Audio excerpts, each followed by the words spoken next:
Is this the best week of college football ever assembled? I don't know about all that, but what I do know is that it's going to be a kick-ass week of college football, and we here at College Kickoff Eve have all of the analysis. Let's get after it, fam. This is College Kickoff Eve.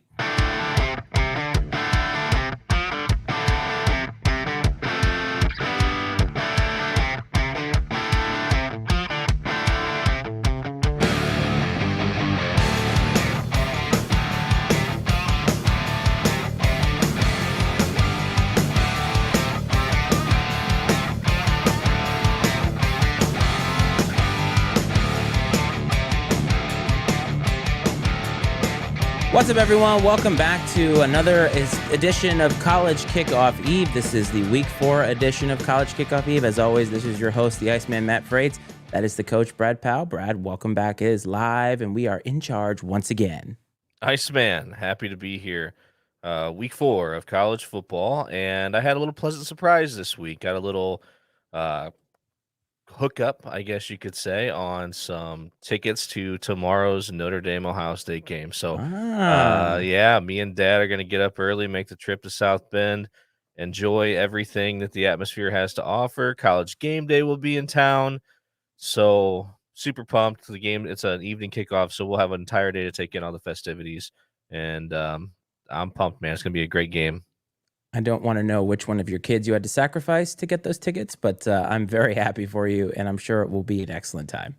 Yeah, I mean, I'm very fortunate, man. Like I got, I won't go into too much detail now, but I got some, got a little hookup, I guess you could say. I just know the right people in the right places, and end up with these couple tickets just falling into my lap. Hey, there's nothing wrong with that. You can only do what it is that happens to you, so you can't apologize for that. But it has been a good week, and before we get into what happened last week, I want to say a thank you to Tyler Budge, who was on here with us last week. He provided a ton of analysis, and he's just a great guy, great guest that we have on, super knowledgeable, and he's always a good sport about our brand of podcasting, which I admit isn't necessarily everybody else's brand of podcasting. So it was good to have him on here. And as always is tradition now with this show, is we're going to get into our college roll call. Now, I'm not sure if Jonah's out there today. Hopefully he is. But we did add the Connecticut Huskies to this list because he was going to a game live. And you know what? I consider that support, man. I don't know about you. Sure, yeah. I mean, until I guess he denounces the Huskies, we'll put him on the board and see how things go. He's probably going to be thankful we gave him a little bit of a leash on that Alabama thing because things have not been looking too hot in Tuscaloosa. No, they have not been looking very hot in Tuscaloosa. However, we will get to that a little bit later because the Alabama Crimson Tide have quite a game on their hands coming up this week. But before we do that, man, let's go over week 3. So Budge told us last week that it was going to be a week that would surprise a lot of us. And I think you and I, when we look at things on paper, I don't want to call us casual fans of college football, but we're not Tyler Budge. And I think that we both looked at the slate and we're like, all right, we don't see a lot of numbers in front of these matchups, so I wonder how much good there's going to be because not every week can be amazing. And he told us there were going to be some upsets. Don't be surprised if this week actually surprises us. And he was 100% right. And the two things that came to mind were Missouri defeating Kansas State on, I believe, a 61-yard field goal. And, of course, Florida beating Tennessee, which he called here live last Friday. It was a pretty amazing weekend overall, everything that happened with Colorado State we'll get into. But let's start with Missouri. So 61-yard field goal. Kansas State is a team that always feels like they're on the fringe. I think, weren't they in the Big 12 title game? They won the Big 12 last year, right? Yeah, I do believe so. They did, yes, because I think they beat TCU. I want to say they beat TCU in the Big 12 title game, but then TCU still got into the playoff. Correct, and unceremoniously got killed by Georgia by the time they got to the national title game. But either way, they made it there. And a 61-yard field goal, like in college, I mean, first of all, that's a long field goal regardless. Like objectively, it's a long field goal. But in the NFL, guys will try that more often than not. But you almost never see guys try this in college, and he made it with enough that you're like, that might have been good from 63. Like that was an amazing feat. And to me, that kind of a thing is rushing the field worthy.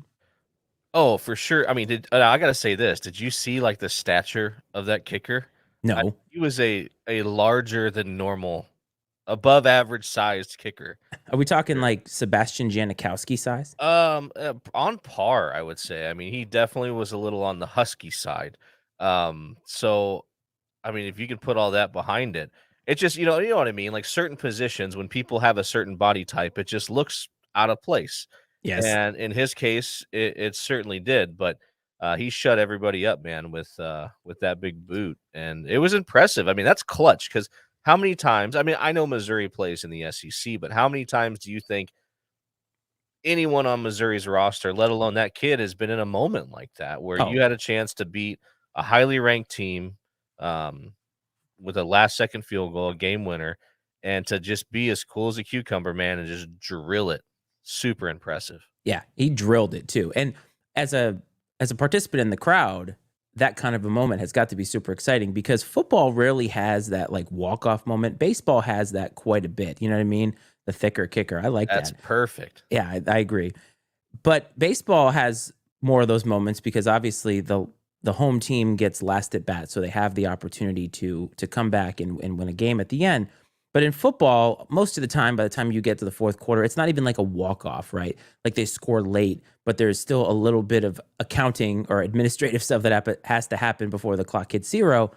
And so I can only imagine what it's like to be at that game, have the game end in that way, but also your school now, right? Like Missouri, to be fair to Missouri, they haven't really been relevant all that much or any time lately in the SEC. They're sort of, God, one of those schools that just kind of is lucky that they're in the SEC now. Like if all of this conference expansion was happening and Missouri wasn't there, I don't think they'd be invited. I mean, maybe that's just, Which is really terrible. unfair if you think about it, because now they haven't been in the upper echelon of the SEC, but like they've played some really good teams tough like the Hmm. last couple of years. They took Georgia down to the wire last year, for example. And so, Yes. but I think it's just the fact that they are not one of those traditional SEC powers. You know, when you hear Mizzou, like doesn't scream SEC football, and so they're kind of like an outcast of the SEC in a way, I guess. But who knows though? You know, they keep doing what they're doing. Now, granted, that was a Big 12 foe that they beat, but I shouldn't say sky's the limit. That's a little bit of an exaggeration, but I think it would be kind of one of those teams you'd like to see have a little success, you know, and earn some respect amongst their peers in the SEC. Yeah, especially if they're going to be compared to Iowa in terms of like their uniform configuration, like black and gold pretty much is what it is. I think I'd rather watch Mizzou than Iowa these days because, well, you saw the deep fake Brian Ferentz thing for Iowa. So they've got their own problems. But that was really exciting. And Florida, Tennessee. Now, something happened in the Florida, Tennessee game that you brought to my attention. I did not see it, but I want you to elaborate for everybody that's on the stream right now about what Josh Heupel did and how it caused a fight basically in this game that was decided by this point. Sure, and gosh, I mean, of course, I'm not going to remember the super specifics, but the time was running out, and I believe Tennessee had the ball, and they were to a point where they didn't need to run a play, and it was just the clock was going to run out. The game was over. It was no longer in doubt by any stretch of the imagination. And he calls a timeout, completely unnecessary timeout, like just out of pettiness or spite. And as a result, on the next play, a fight breaks out, basically a brawl, for the most part. I mean, like legit punches thrown. A There was a fracas, there was a graphic floating around, an image floating around on the internet of a Florida player and a Tennessee player like squared up, ready to go. And I now love hold that on. though. I'm like, Are we talking like Tim Anderson square up, or are we talking? I mean, I did see, wasn't it the quarterback Milton who was it was, he had yeah. he had his fists up, kind of like it was like 1920s Yeah, and the fisticuffs. the dude on the other side of that altercation was a much larger Oh yes, individual. But at that point in time, I've never understood to like punch people in the helmet. helmet thing, you know? It's never made a lot of sense to me, but um That's why hockey players are so much smarter. They take off all their stuff before they actually start fighting. well anymore I think they get they can't Ejected, take their probably. helmets off. If their helmet comes off on its own, that's fine, but they cannot remove their own helmet to participate in a fight. I believe, which again, it's just weird, like because I think they all have to have the visors now too. So I mean, to get a good shot on somebody, It's takes just a some bunch of like grabbing and shaking. That's all it is now. for the most Long part. gone are the days of true bench clearing fights in hockey, Yeah. unfortunately. But yeah, I mean, it was a completely preventable situation that was caused by just poor judgment by Josh Heupel in that situation, and Bush you know, League. yeah, really bush league. I don't know what he was trying to prove. I haven't listened to any press conferences he's done since then. I'm sure someone asked him about it at some point in time. I don't know what his explanation was. Doesn't matter. Some We coach all answer probably like yeah, we all know why he did it, and yeah, just it stick it just to the team who is beating his ass. yeah, and just poor taste. But it's funny though because like I feel like the tide's turning with myself. You would think as I'm getting older, I'd get more curmudgeon-y about this kind of stuff. Oh, you're here for all of it, man. But I'm kind of like, you know what? Like, fuck yeah. Like, and we'll talk about this stuff more. So I don't want to go too far down the road. When we get talking about like Colorado State, we'll get more into it. But in that situation, I think I sent it to you, or maybe I like reposted it online of like, the SEC should just embrace that. Their motto is it just means more, right? And so obviously, I mean these dudes are ready to put it on the line. I thought when you said, or I think maybe Budge said it, but it was like ultimate petty. I think you might have even said that. And you have been on record many times saying that you wear your petty like a heavy coat. So I can understand why you'd be all in for this. But I think sometimes though, like when you're the coach of a program and you need to, I think, have a little bit more self restraint in some of these things. I get it. Okay.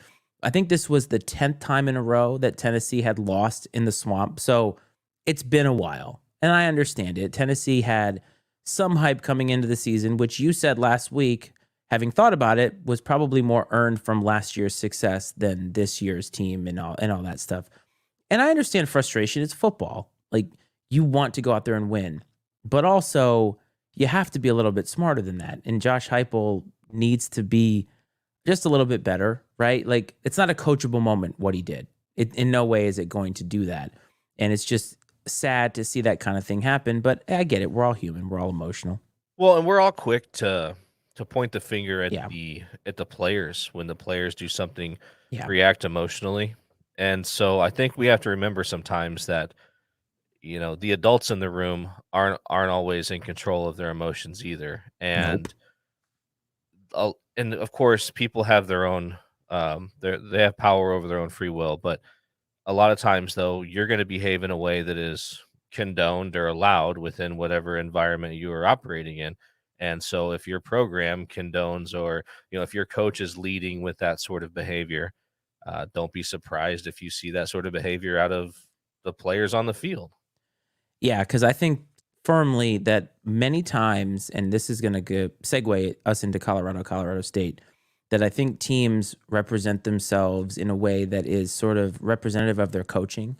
Because I firmly believe, and having never played football or coached football, but I do believe that when you have a team who is undisciplined or seems to act in that kind of way, I think it is a reflection on the coach. It's just like you said, like the players are going to act in a way that they are basically coached by the example that is set by the coach. And as you get higher and higher in the ranks of football, those things still matter. Like professionals, I know they're getting paid more than the coaches, but the coach, the way that he conducts himself does matter because we've seen, how many times have we seen a coach who doesn't have control of his squad and that squad is completely out of control? And Jonah wants to know if you've done that. I'm going to go ahead and say yes. Would I have? Would No. Jonah? I can only assume that you're asking if I would have called a timeout in that situation. Yes, is what he's asking. I sitting here right now, I would tell you no because I think it's silly. It doesn't make any sense. But I can also tell you from experience, being in a game in the competitive environment with the emotions flowing and everything else, I've certainly said and done some things that I'm not proud of. Now, I think that nothing like egregious, but I've certainly let my emotions get the best of me. So I can't tell you with certainty that I wouldn't have acted in the same way because again, we all have control over what we say and do, and the strongest among us are able to control those emotions even in the toughest of times. But I think that I am not always blessed with that same restraint. So I cannot make any firm denials. Is there something that has been in your coaching past that you can think to right now? Like, man, that's something, and you don't have to like out anybody or whatever, but like, I'm sure you have something where you thought, man, thinking about that 10 years later, I really could have handled that differently. And the kids probably would have been better off. So I mean, I was a head sophomore football coach for a while, and before I moved up, and in my stint doing that, I got ejected from a sophomore football game. Now, this was I'm gonna tell you right now, like I know everybody that has a story like this is always like, I'm telling you, like it was the most screwed up thing you've ever seen, but it was like I'll kind of hash out the scenario. So we're playing a tougher team in the area, and we're competing. It's a competitive game, and we had the ball. Um, 1st and 10. We run for 7 yards. It should be 2nd and 3. Okay. For whatever reason, the chain crew, it was our home field. So it was like probably our varsity players or something, but the chains are always on the visiting sideline. The chain crew wasn't set before the ball was snapped. Now, mind you, that is the referee's responsibility to make sure the chains are set before they blow the ball ready for play. Anyways, they didn't. We run the ball. Should be 2nd and 3. And I look over there and there's this big discussion going on. I'm just waiting to see what's happening. At one point in time, the opposing coaches are holding the chains, putting them where they think they're supposed to be. And by the time it's all said and done, it is 2nd and 8.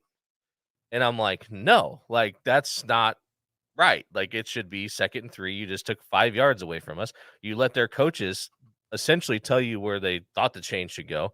And I just called the referee over for an explanation, and he came over like looking for a confrontation immediately. All I wanted was an explanation. He came over, put his hand right in my face, and was like, "Coach, I don't even want to hear it," and I don't know what else he said. And the man's last name was Simmons. And as he walked away, I said, "This is not the Simmons show," and that was it. And I was asked to. It's not even that bad. No, it wasn't. No, but this we had this particular official in a couple other games. Um, in those couple years, and every time there was something just completely crazy. Like one game, there was a punt, and it was one of those weird things. Like the ball was like tipped behind the line of scrimmage and then like fumbled, and so just really weird as far as like when change of possession occurred, and then was it advanced for a first? I mean, it's just way bizarre. And whatever they decided, I think we kept the ball. We ran a play and then they came back together and said, "Wait a minute, never mind." They took that play off the board and then gave the ball to the other team. And it's like, you can't do a mulligan. Like, and Nope. so just stuff like that. And then the last one I'll mention is I had a really good group of kids, really talented group of kids. A lot of them played varsity, but the coach wanted them all to play together, so they all played sophomores too. And we beat a lot of people pretty bad. But there was one game where we were playing a team and it was 35 to nothing in the fourth quarter, and we probably could have just ran the ball out. And the thing is, in the moment, it didn't even occur to me that I was doing anything. This is how immature and ignorant I was to kind of this. Didn't even occur to me that I was doing anything crazy. But we're throwing the ball, moving downfield, punch it in. We may have even called time. I may have even called timeout somewhere along this drive uh, to make sure we could punch it in. And it won 42-0. And I think it was actually our varsity coach that said something to me about it. He's like, "Hey, the kids look good. They played hard, whatever." He's like, "But we got to have a little conversation about how to handle things at the end of a ball game." And so, and it was, and the thing is, the coach of the other team was a guy that had been coaching at that school for a really long time, well respected, and like credit to him because he could have come through the handshake line and really probably gave me the business, and he didn't at all. And so that shows obviously, he was handling himself properly. And but the thing is, in my career as a player or coach, I had never found myself in too many of those situations. So it's like I didn't know how to handle myself. I'm just like, just keep scoring. Like who knows when we're gonna have this chance again. Just That's keep true. lighting up the scoreboard. I mean, you told me that you knew that many of the teams that you coached were not even, I don't want to say short on talent, but like you kind of knew that these are gonna be kids that are gonna scrap, right? Like we're not gonna blow out teams, and so you're right. That is not a position that you were in. I was just curious if you had any moments that you could think back on, because like we all can do that, right? You and I or I'm 40, you're getting very close to that, and then you look back in your 20s and you're like, oof, like some of those things that I thought or did, I could have done that a little bit differently. So there's nothing wrong with a little introspection. But last game from last week was, I mean, it was the game of the week in so many ways. And I know we've talked about this guy before. Your dad's probably going to drop off the feed because we keep talking about this guy. But until the hype train rolls out, we can't not talk about him. And that was Colorado State, obviously. But to me, the game was not, it wasn't highlighted by Colorado's win. To me, it was highlighted by how just undisciplined that game felt. And in some respects, dirty, honestly, from both sides in certain respects. But I wanted to ask your thoughts because you stayed up and watched the whole game. I love a chippy game, and that game was that personified. But there were some moments in the game that felt, I don't want to say intentionally dirty from some of the players out there, but it certainly went beyond just like a chippy game. I wanted to get your thoughts. Yeah, it was chippy, and I think that maybe it's like doing this, like what we do here with podcasting, and sort of thinking about things from the perspective of entertainment value. That's maybe helped shift my focus because I'm like, okay, as a coach, and like I don't like seeing the chippiness, the cheap shots, but damn it, dude, it was entertaining. It was so entertaining. Like I was so just into that game, and like I just felt like emotionally invested in the game. Just you could just feel the energy, and I'm like, this, that's what Coach Prime has brought is just entertainment by the truckloads. And so, yeah, I was kind of conflicted in how I felt about it, and then I started thinking that, and I kind of alluded to this earlier. As fans and as coaches, we want we want the players to be emotionally invested in the game, right? To be emotionally invested in the outcome and to care. Okay. But don't care so much that you do something stupid after the win. It's like that's a Mm-hmm. fine line to ask a 20-year-old. 18, 19 Yeah. year, 20-year-old that's just pumping testosterone. That's a fine line to ask those people to walk, right? To be able to play the game in the way that you have to play it at that level to be successful, but then be able to shut it off instantly is a difficult thing. It's a big ask. And especially in a game where you have a rivalry game and once all it takes is one or two of those things and it just starts popping. And that's what happened. I was happy to see it settle down in the second half, and it did. But what kind of the shift in the second half is instead of these personal foul, unsportsmanlike penalties, it was just undisciplined football penalties between offsides, false starts. I mean, hold. I mean, it was crazy, And they did have Colorado State had a dude that got hit for like 2 or 3 personal fouls, like in 10 plays, I guess, in the second half, and that did stick out. But there wasn't the like egregious cheap shots after the fact that you'd see. And I'm sure you saw too the comments. There's a lot of people that were after that kid from Colorado State for hitting Travis Hunter late, and and when you watch the replay, it looks bad, but like in real time, you're like, that was probably late, when you see it. But I liked Coach Prime's response.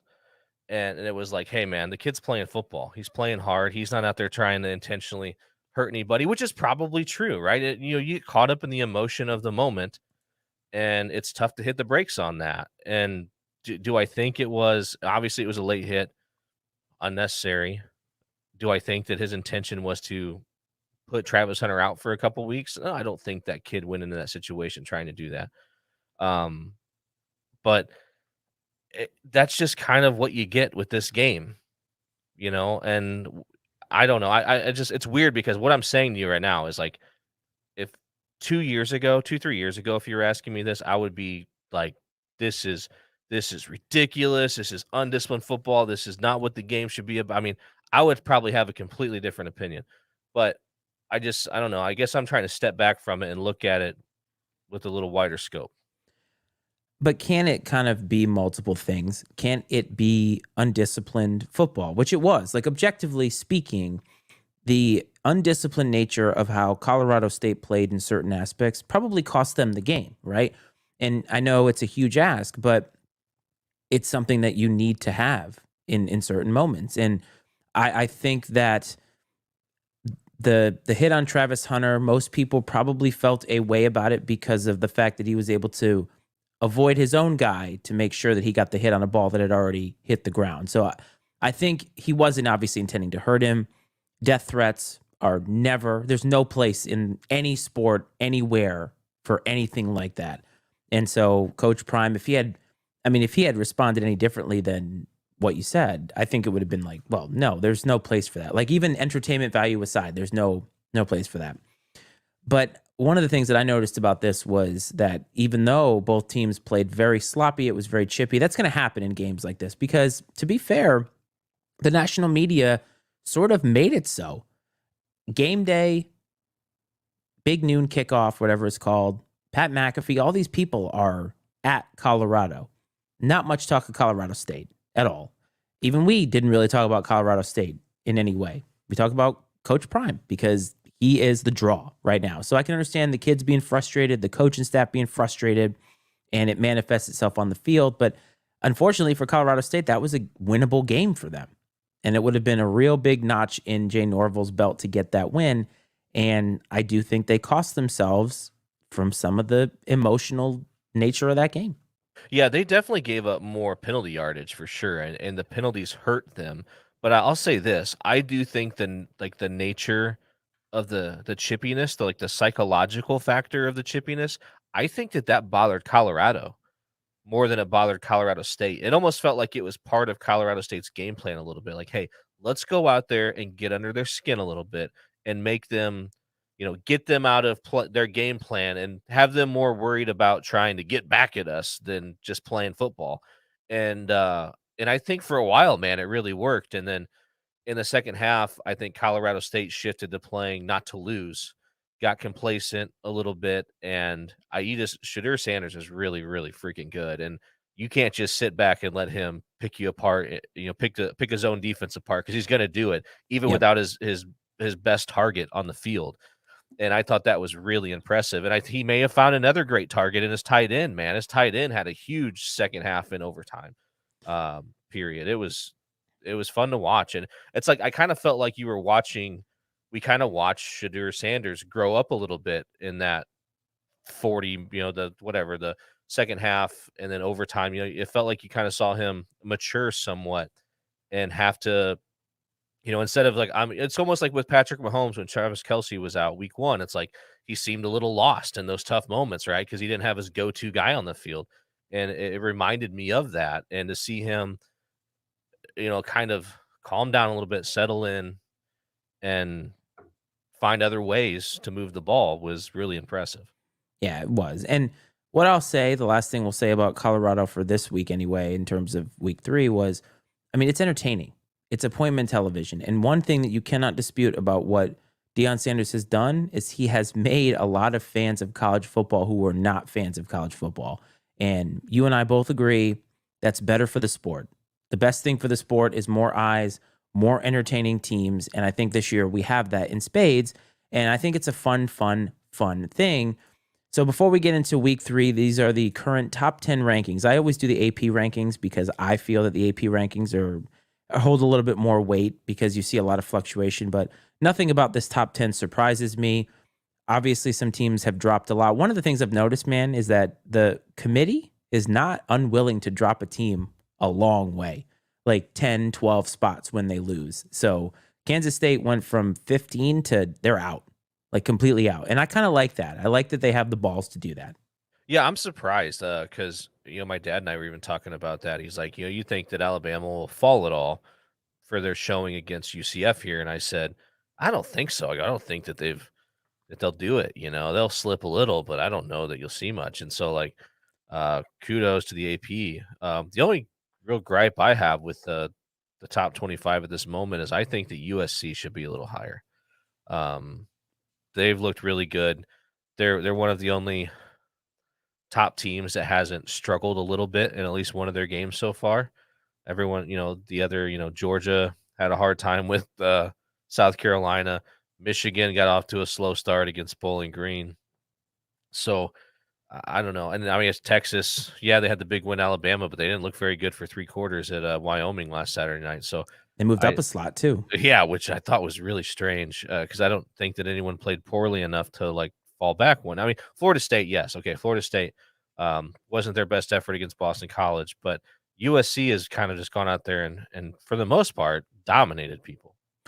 Yeah, they have, but the thing is it's a lot of it's predicated on where they started in the preseason and all that stuff. And these things are, I mean, it's fun to look at the rankings at this point, but they don't really matter until you get the first college football playoff ranking, and then you can kind of really see where teams are sitting. And this is just kind of like, does anything surprise you? And yeah, USC could probably be a little bit higher, but also it's hard to make an argument when teams keep winning.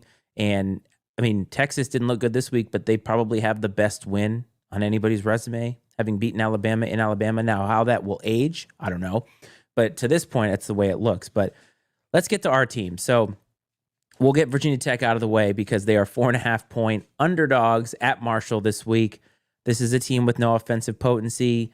Marshall is probably going to beat them. Virginia Tech isn't very good, so we can get that out of the way and get to the game that we really need to talk about, which I have switched my background lighting for this game. They have red, and I believe Notre Dame is wearing their green uniforms this year. It is green out, and you're going to be at this game. So Ohio State, somehow a 3-point favorite on the road, and I'm a little surprised by that. I'm not surprised they're a 3-point favorite, man. There's one thing that this week I've become increasingly aware of, and it is just that give it to me. The overall, I don't know, respect Homerism. that people have for Ohio State. And I'm not saying it's unwarranted. Bias. I'm not saying that at all. Yeah, there's a strong bias for Ohio State, but well deserved. Notre Dame hasn't done anything really in the last 30 years for you to believe that they're going to go out there and win this game tomorrow. Now, is this team any of the teams from the past 30 years? No, they're not. They're their own team, and they've got their own game to play tomorrow. But I think that, so I'm not upset at all about the 3 points. Have no issue with it. I think it's gonna be a great football game. There's some interesting matchups, positionally across the field because obviously Ohio State has a very, very good receiving core. Notre Dame's strongest defensive unit are their corners. So there's going to be some interesting matchups there. I expect, I've heard some stuff too, like Ohio State maybe moving like Marvin Harrison Jr., the other gentleman whose name is a little difficult to pronounce, so I won't even try. But Yeah, moving we those want to guys, keep the stream going. yeah, moving those guys into the slot to try to get them matchups with the safeties instead of the corners, possibly. But I'm assuming Notre Dame is thinking that too, so I'm guessing they'll have an answer for that. And then Notre Dame's run game against the Ohio State defense that has been really strong this year. Now they haven't faced a running attack like Notre Dame's, but we'll see what they can do. So I don't know, man. I think it's gonna be a great football game. It's gonna come down, the quarterback position. Sam Hartman as advertised. It's sort of opposite of what it was last year. Last year, Notre Dame or Ohio State had the top tier experienced quarterback in CJ Stroud. Notre Dame was rolling out first time starter Tyler Buckner, who's now like the 4th string guy at Alabama since he's left, right? So huge mismatch in Ohio State's favor. This year, you have 6th year Sam Hartman, who's taken like 1 million snaps in college football, taking on Kyle McCord, who 1st year starter, still finding his way a little bit.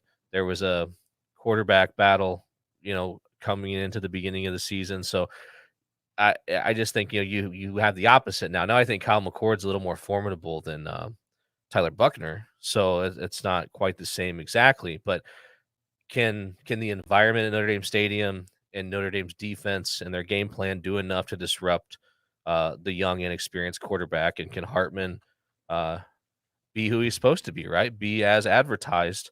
This is why you brought him in, is to win these types of football games. So it's time to see what this team's made of, and that's what I'm the most excited about, really.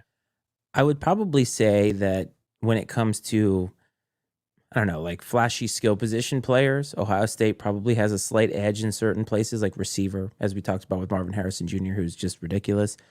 But I think that experience at quarterback does matter.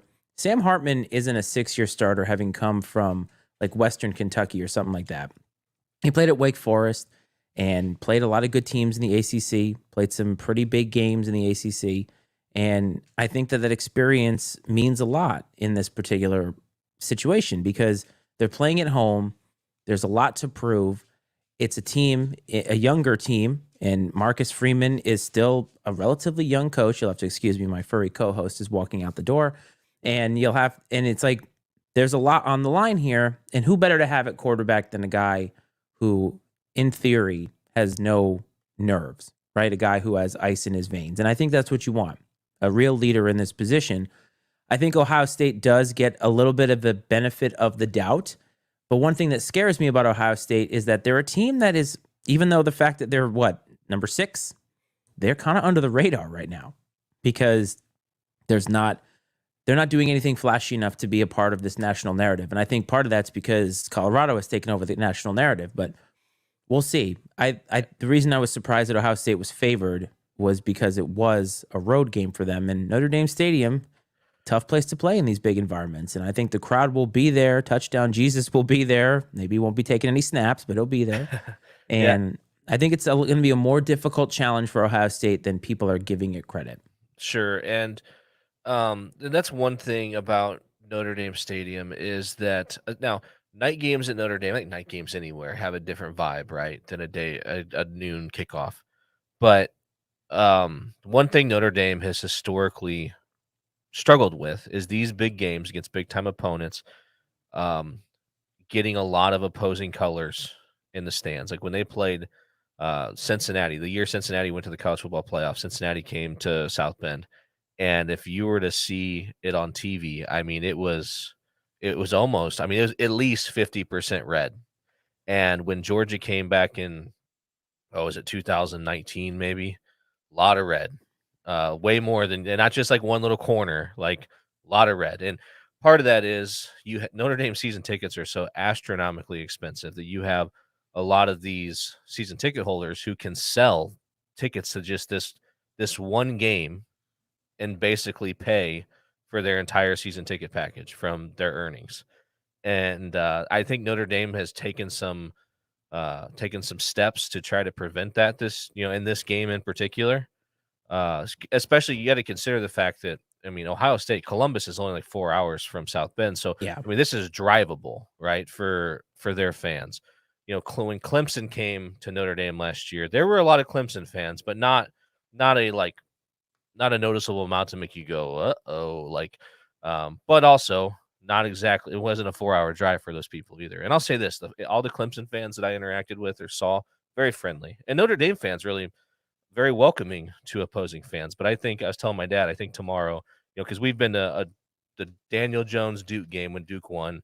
Obviously, you don't have like a rabid fan base for Duke football. It's much different. Navy, it's more about respect than anything else. So there's no hostility. The Clemson people were, kind of that Southern charm, as friendly as could be, and the Notre Dame people were very welcoming.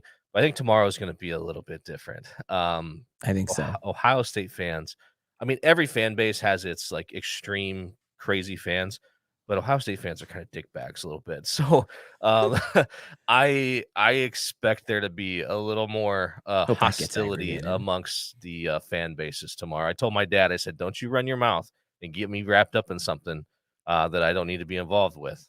Yeah, we got a show to do next week. We cannot Exactly. have you in the hospital.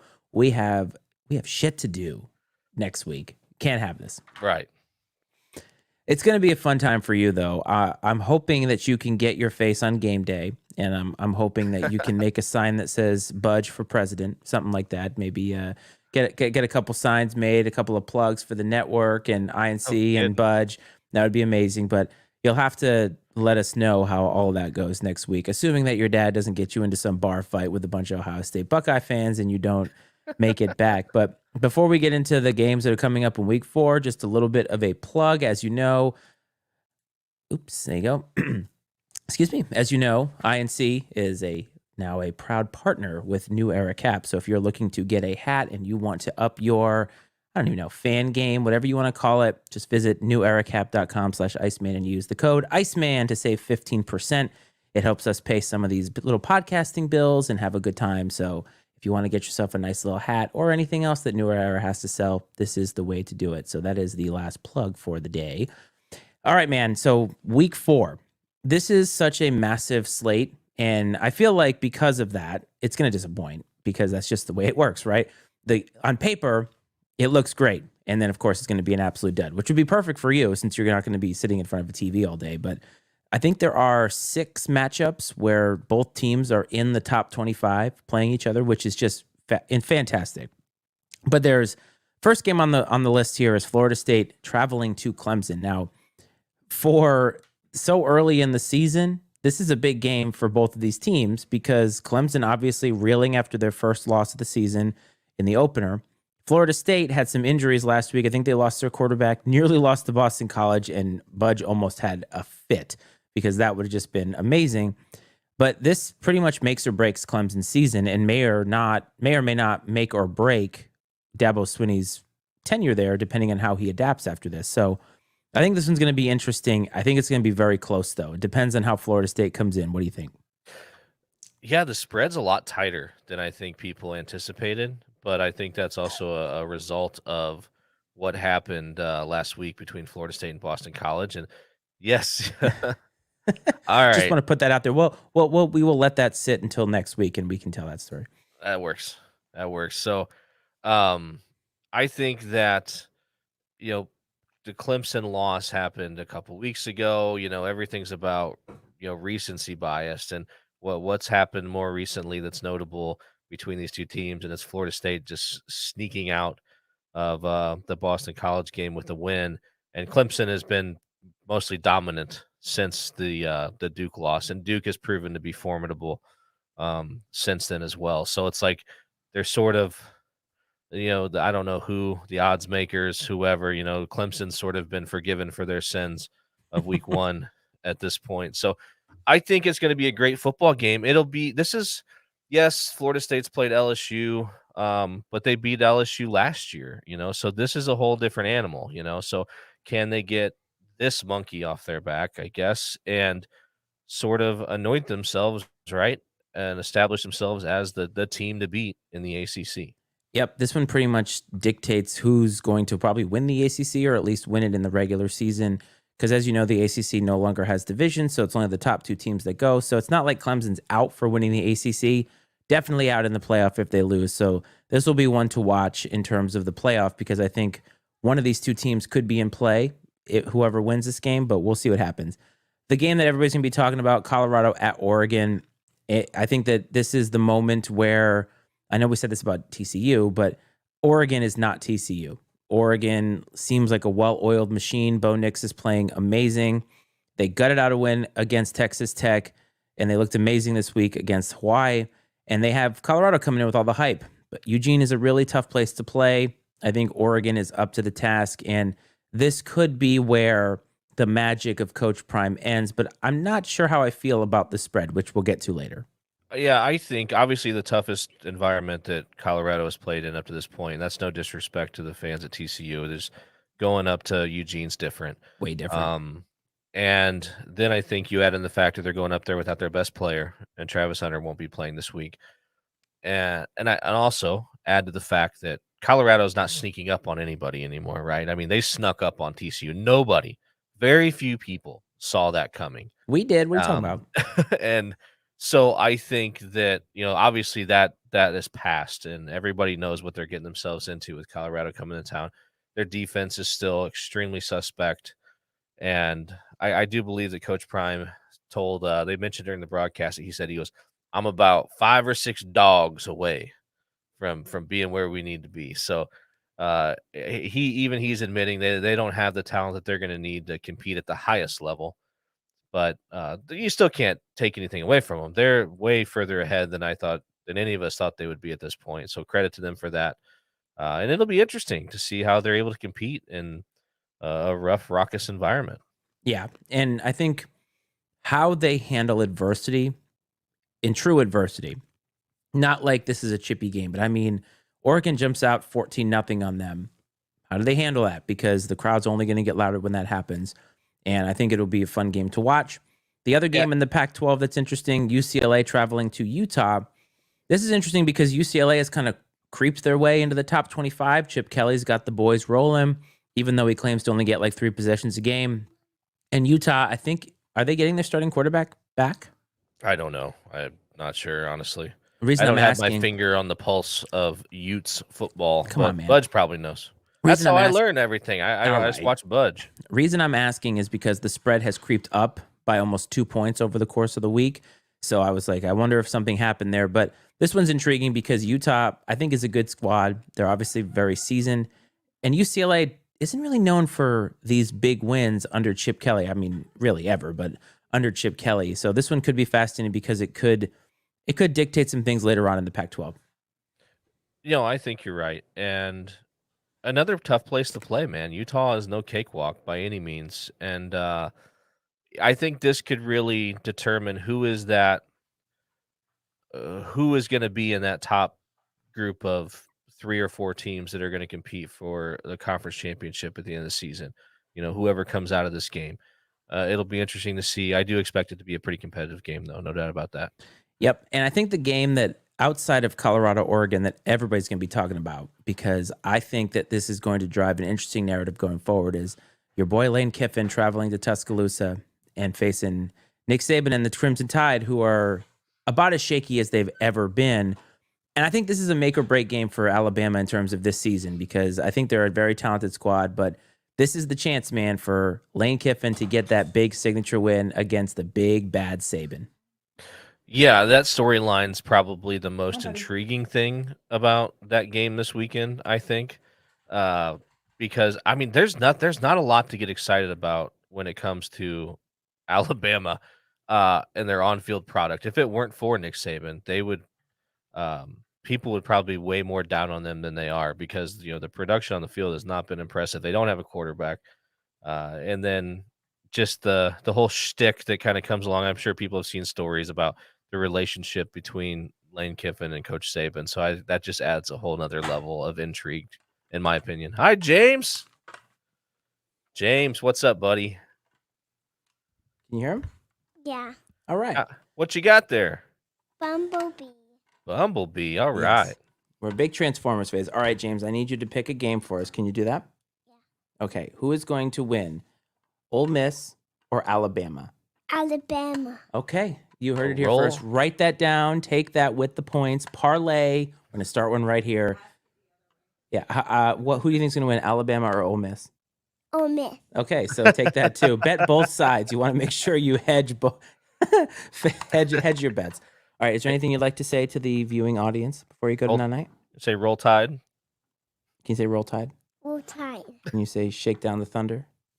Take down the thunder. There you go, There you buddy. go. I love that. All right. Are you ready to go to bed? Yeah. All right. I love you, dude. Night, James. Bye. You good? Love you, buddy. I'll see you in the morning, dude, okay? All right. Sorry, our new recruit. We have to keep him happy because we want to make sure that he doesn't ask for all the NIL money as he starts to get older in this little journey here. We gotta get him. We As gotta you get can him see. reps. Yeah, we're paying him in Transformers from the dollar store, so this is where we want to keep this stuff.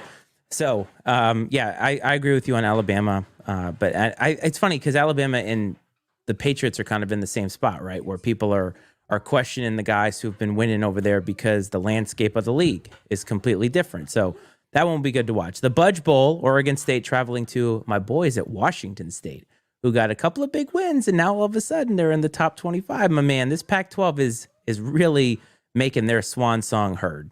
Yeah, this is the best game that nobody's talking about, right? And I think if it weren't for the national intrigue that comes with Notre Dame and Ohio State, that game day would be there, because it's the two lone wolves, right, that are going to be left in the dust when the Pac-12 implodes at the end of the season, and they're two really good teams that are nationally ranked right now. So I think there's a lot to be excited about that football game. Oh, yeah. And I think this will be a good one for DJ Uyunglele. By the way, that is Dave of Political Football. If you are looking for an NFL analytics podcast, you definitely want to go with them. But he said that last week, and I kind of feel sort of the same way about Oregon because I just think that Oregon is super motivated, like you said. Colorado's not going to sneak up on them, and No. I think this is one of those situations where it might be a little bit of a humbling. But you can't the thing is about this game, even if they lose, it doesn't take anything away from what's going on in Colorado. It's still fun. They have still tripled their win total from last year, and I think they have created something to build upon. It's just Oregon's a better football team, but Yeah. I'll be happy to be wrong. Happy to be Yeah, wrong. If sure. Oregon loses, happy to be wrong. But all bets are off if that happens. But I tend to agree with Dave in this situation for sure. yeah, it's just I just think that they're way too talented. All right, so we talked about Ohio State and Notre Dame. Obviously, the factors going into that, and I put this down because it's a battle of two top 25 teams, but I just don't want any part of this. Iowa traveling to Penn State. Iowa put up 41 points last week, but they had to play subpar competition to do that. I don't think they're going to be able to put up anywhere close to 25 points, so Brian Ferentz isn't going to get his whatever it is, right? He gets a bonus for if they score more than 25 something points. like that. I don't know. Yeah. It would have been way more fun if it was like you get fired. Like just put it black and white. Like you get fired if you don't average 25 points a game. Yeah. I think that this game, I have a feeling this is going to be what you would consider the quintessential Big Ten game, right? Just very sluggish, a little bit of defensive battle. Iowa has a great defense. There's no denying that. They're going to struggle to score, but if they can, if their defense can hold Penn State down, it's going to be a slugfest, like a 14-10 or something weird like that. I think that, Penn State didn't look great against kind of a average Illinois team last week. Granted, it was on the road, but didn't that Illinois team get crushed by Kansas? Yeah, yes, they did, and yeah, I mean, don't get me wrong. I mean, they ended up winning by a couple scores or whatever, I think, but it definitely, the issue was in doubt for a while, for sure. Yeah, it was a little bit closer than I was comfortable with, but Iowa, there's just something about watching them that offends me. It's probably like the AFC South, but their defense is really good. I mean, Budge said it last week. They probably have one of the best defenses in the country. It's just their offense is so putrid is really the word that comes to mind. And for anybody who is looking for something funny to watch, just type in Brian Ferentz deep fake on Twitter, and you'll get a really fun experience of surrounding that 25-point thing, which it tickled me all week. I just could not stop watching it because it made me laugh. No, it was hilarious. I told you in text that it took me a minute to I'm like, this is wild, man. Like it took me a second to realize, this is AI, but it was still wonderful. And I wish that it'd be great if more coaches just talked like that. I think it'd be fantastic. And Jonah, to answer your question, I saw it up there about betting on games or whatever. I do, but I do it purely like just pure entertainment for me. I'm talking like maybe $5 a game, and pure. Now I try to bet on things that I think will hit. It's not that I'm just aimlessly clicking on things on one of these betting sites or whatever, but I don't put a whole lot of analysis into it, honestly, and which maybe you could consider. It's probably foolish considering that it's real money. But it's more of an entertainment venture for me, and I'm certainly not the person to talk to about any betting strategies. I could assure you of that. I'm no more qualified than, we do have an expert here. Yes, Jonah, we do have a ringer, Dave of Political Football, very big into gambling. So if you'd like to lose all of your life savings and he will take absolutely none of the heat whenever it is that you do, definitely contact him for some of these little tidbits because he does know way more. In all seriousness, way more than we do about this stuff. I just get tickled whenever a coach says, "Hey, how do you feel about this betting line?" And I'm like, I don't know, because I don't gamble. But the last one that I gave him advice on was it Aaron Rodgers and Josh Allen over 200 yards on Monday Night Football? And I was like, I don't know about that. Good thing you took that bet. Yeah, there was the last two of those though. The Kenny Pickett, Deshaun Watson both throw for a touchdown. Hit that. You did hit that. Last night, it was Christian McCaffrey to rush for 50 yards or more, and Deebo Samuel to have 50 yards or more of receiving. I mean, I was like, okay, like I'll take your money. So that it seemed kind of like a no-brainer, but yeah, and it was like really good odds. It was like plus 200 or something. So it was like stealing almost. But again, something crazy could have happened. Well, And with Deshaun Watson, they probably gave you credit for his pick six that he threw on the first pass of the game. Couldn't happen to a nicer guy. Which, by the way, your dad has informed us. Apparently, Virginia is going to play every Friday that we are live, so we can now get another update on how Virginia is down 14-10, playing very inspired football. I don't care, but speaking of betting, I took NC State minus 7.5, Jonah. So that gives you some insight on my my betting prowess. Yes, I don't think Dave was in the feed the first time we did this, but we had a guy randomly come in, no idea who he was, asked if we had a parlay, and we made sure to show, at the time, Coach's record of picking games, which I think was 2-12 at the moment. You're on a little bit of a heater at the moment, and we'll show that a little bit later, but we are going to get to something a little bit fun now because we did not get to record this week, so guess what, man? It's time.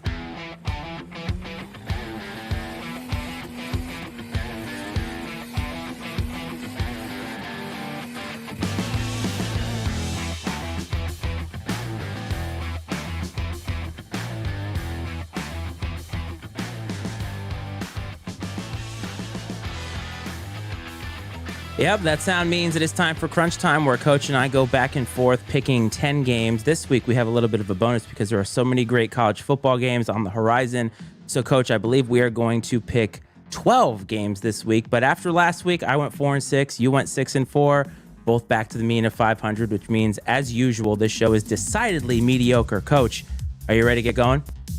Iceman, they say in Vegas, like, if you're like 55 to 60% on the winning side, you're basically an expert. So we're close to that. I can't wait. But hey, man, let's fire it up. All right, number 4, Florida State, coming off of a very, very close victory at Boston College, is traveling to Clemson. FSU is a 2-point favorite on the road against Clemson. This is one of those games where I feel like it can go either way. Clemson, I don't really trust all that much because I don't think Dabo has the pulse. Florida State, I think, has a little bit of an edge. So give me Florida State with the 2. Florida State has shown a lot of promise this season. Obviously, the big win over LSU, but Dabo has played in more of these games, right? He's been in these moments a lot. It's at home for them, and I think that Clemson at this point is basically on life support. If they want to stay in the national picture, they got to win this game. Give me the Tigers straight up to win. Number 19, Colorado, traveling to Eugene, Oregon to face number 10, the Oregon Ducks. Oregon is a 21-point favorite at home. The hype train of the Buffs is coming to town. I just think this is where the wheels kind of fall off for 1 week. Oregon is a heavy favorite. They're playing at home. They're really talented. Give me Oregon with the points. Yeah, playing all these games with all this attention has to be a little emotionally exhausting, I think, to some degree. Obviously, going on the road to Eugene in a tough environment, the Ducks are a better team. I'll take Oregon minus 21. Number 22, UCLA, traveling to Salt Lake City and facing number 11, the Utah Utes. Utah is a 6-point favorite at home. I don't know if they're getting their quarterback back, but what I do know is that Chip Kelly is not famous for winning some of these big games since getting to UCLA. I do think it's going to be close, though. Give me UCLA to cover. Iceman, I'm with you on this one. Obviously, it's going to be a battle. I do think Utah may squeak it out, but I do believe, just like you, that the Bruins will keep it close. I'll take them plus 6. Number 15, Ole Miss, traveling to Tuscaloosa to face the reeling Crimson Tide of Alabama. Alabama is a 6.5-point favorite as of this morning at home. Lane Kiffin is sniffing some blood here, and I think that he's going to take advantage of it. Give me Ole Miss to win in Tuscaloosa.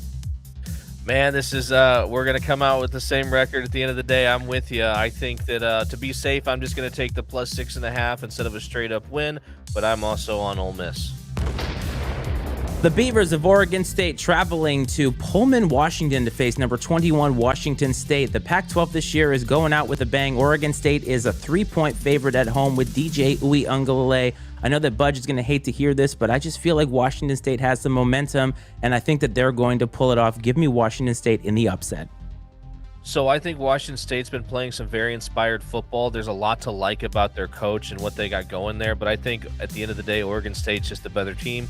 I will take the Beavers minus 3.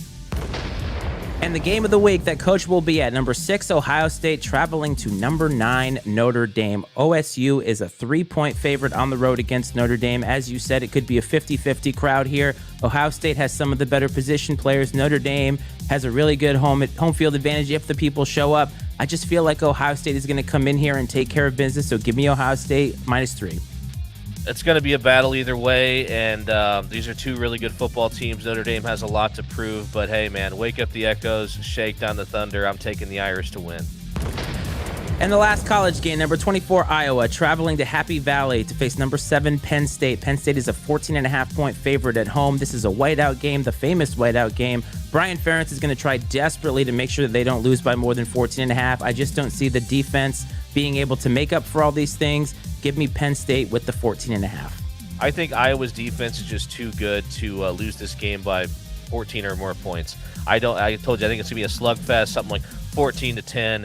17-14. It's going to be an ugly game, a typical boring Big Ten showdown, as you like to call it. So I'm going to take the Hawkeyes, man, to cover the 14.5. Switching to the NFL, the New England Patriots travel to Zach Wilson and the New York Jets. Boy, this game looked way better on paper for the Jets than it did about 2 weeks ago. The Patriots are somehow 2.5-point favorites on the road.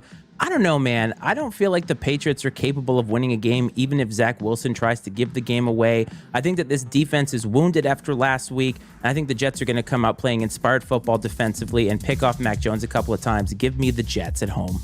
I think Bill Belichick's too good to let the Patriots fall out of relevancy this early in the season. I think they go on the road and get the win and to cover. Yeah. All right, the Falcons traveling to Detroit to face your boy, MCDC, and the Detroit Lions. The Lions are 3-point favorites at home, coming off of that really excruciating loss to the Seahawks at home. The Falcons are a weird team because they just seemingly will not throw it to Kyle Pitts, even though they have a lot of talent on offense. The Lions are coming in motivated after last week. Dan Campbell's getting a lot of criticism. I think the Lions right the ship. Give me the Lions -3 in this game. I love the way the Lions play, man, and they really do embody the spirit of their head coach, which is fun to watch. Atlanta has, I think, overachieved or surprised some people so far this year, but they're going on the road. I'm going to take the Lions to cover. The the LA Chargers traveling to Minnesota to face the Minnesota Vikings. Both of these teams are 0-2. This is an even game. Both of these teams desperately need a win. I think that the Chargers need it more. The Vikings are reeling, and I think there's going to be some clubhouse problems if they don't win. So give me the Chargers to win on the road. Yeah, I'm a little disappointed what I've seen of the Vikings so far this season. You know, I always kind of have viewed Kirk Cousins as at least stable, right? And it just hasn't looked great. I think that the Chargers are more talented, so I will take them to win. The Philadelphia Eagles travel to Tampa to face Baker Mayfield and the Tampa Bay Bucks. Surprisingly, both of these teams are 2-0. The Eagles are 5.5-point favorites. The Bucks are playing really inspired football, but I think they want to be losing organizationally. Everybody's been talking about the fact that the Eagles don't have that swagger. Give me the Eagles to cover. I like my guy Bake down there in Tampa, but I think the Eagles are just too good. I'm with you. I'll take them and give the 5.5. And last, the Los Angeles Rams travel to Cincinnati to face the Cincinnati Bengals. The Bengals are 2.5-point favorites at home, despite the fact that either Joe Burrow is going to play significantly hurt or he's not going to play at all. I think Matt Stafford is smelling a little bit of blood here because I think that he is making this young receiver core play outstanding football. The Bengals are reeling. I think the Rams are going to take this on the road, so give me the Bengals with those points. The Rams. All right, so I'm with you here on this. I know it's fun to watch as the Rams have two former Notre Dame players starting for them, one at running back and one at receiver, which has been fun to watch.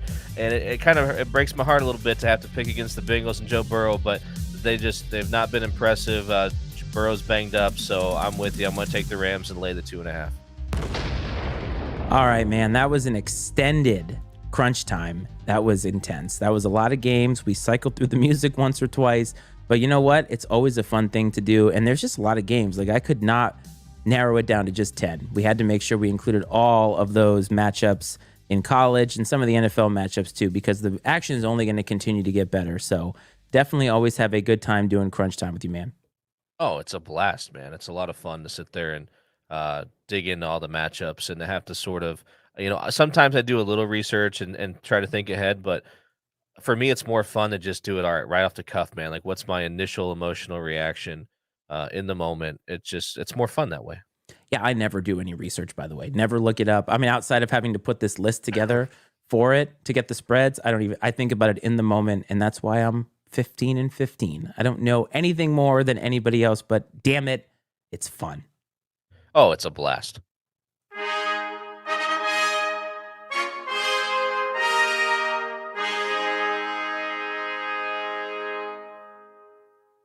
All right, my man. It is time now for Coach's Pick of the Week. You're not going to get out of making one. Whenever we don't record during the week, you're going to have to make it. You are on a bona fide heater right now, having won 3 straight.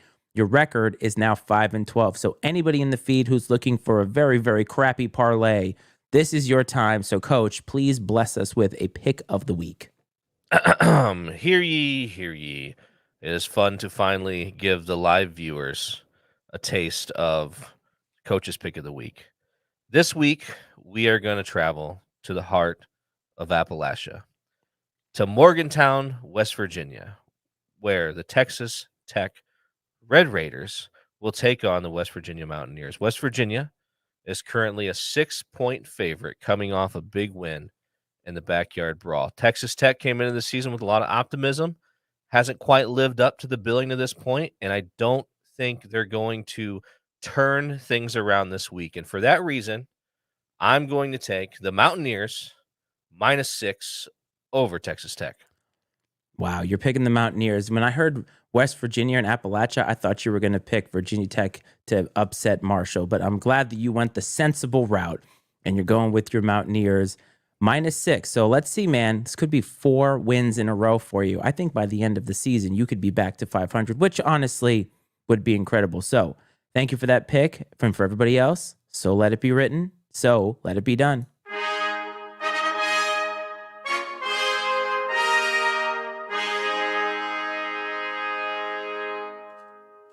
And that sound means we have reached the end of this, man. An hour goes by in a flash. And I know you have an early morning tomorrow, so another fun week doing this show. And I'm just so glad we started to do this, man. And I hope that everybody who has tuned in at some point during this has enjoyed themselves. Yeah, it's a lot of fun, man, just to get on here the night, Friday night after the work week with a weekend full of football ahead of us and just kind of be able to spew our thoughts right on the world of football, and it's just fun to get it out there.